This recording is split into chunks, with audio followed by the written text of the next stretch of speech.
सुनो जी, रीना बहुत बीमार है। सुना है राघव भैया ने भी छुट्टी ले रखी है। आप चलोगे क्या? शाम को मेरे साथ मेरी बहुत अच्छी सहेली है, आपको पता ही है। वैसे तो मुझे जाना है खाना देने उसे, पर आप चलोगे तो अच्छा लगेगा। रीति ने अपने पति रोहन से पूछा। ठीक है, शाम को तैयार हो जाना, चलेंगे, रोहन ने रीति से कहा। शाम को दोनों रीना के घर पहुंचे। रीना के पति ने दरवाज़ा खोला। आइए आइए बैठिए, रोहन ने पूछा। कैसी तबीयत है भाभी की? अब ठीक है, कमज़ोरी बहुत आ गई है। वायरल की वजह से पूरा शरीर उठ नहीं रहा। और चेयर आगे करते हुए उसने रीना के बेड के पास ही दोनों को बैठने को कहा और राघव अपने हाथ से जूस पिलाने लगा। रोहन ने पूछा, अपने आप नहीं ले सकती क्या? नहीं, अभी बहुत कमज़ोरी है। और रीति भाभी, आपका बहुत शुक्रिया, 4-5 दिन से आप ही खाना भेज देती हैं, राघव ने रीति को कहा। अरे, इसमें क्या बहुत बड़ी बात है? कोई भी होता तो वो करता ऐसा। वैसे भी टाइफाइड के कारण हॉस्पिटल में थी तो आपका भी कितना काम बढ़ गया था। बच्चों को ध्यान, हॉस्पिटल भी जाना फ़र्ज़ है मेरा।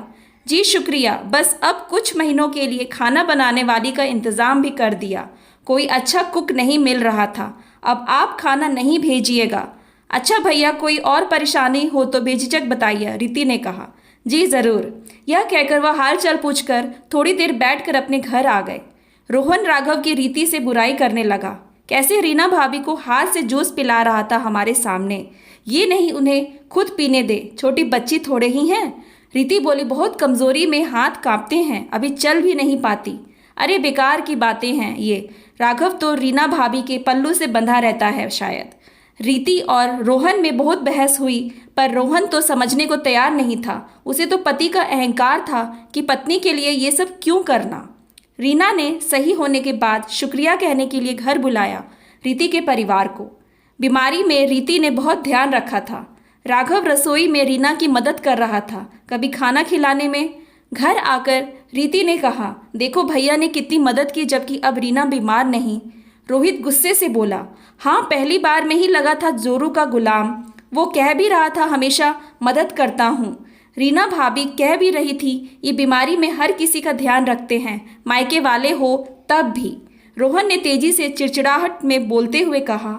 हर बात पर पत्नी की हाँ की और हर बात में अपने ससुराल की तारीफ, गुलामी ही करता रहता है। कैसी बात करते हो रोहन?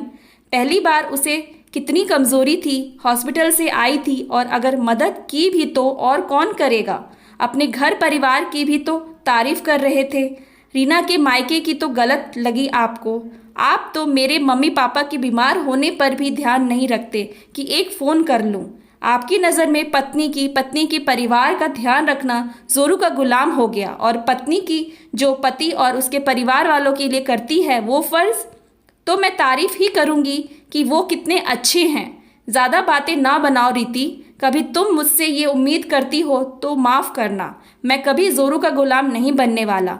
मुझसे कभी उम्मीद ही नहीं करना रोहन, जो पत्नी की परेशानियों को समझे। मैंने अपनी बीमारी में भी कभी तुम्हें बच्चों को संभालते नहीं देखा। कभी मेहमान आए तो रसोई में आते सहायता करते, तो कभी भी नहीं तुम्हें कोई नहीं समझा सकता रोहन।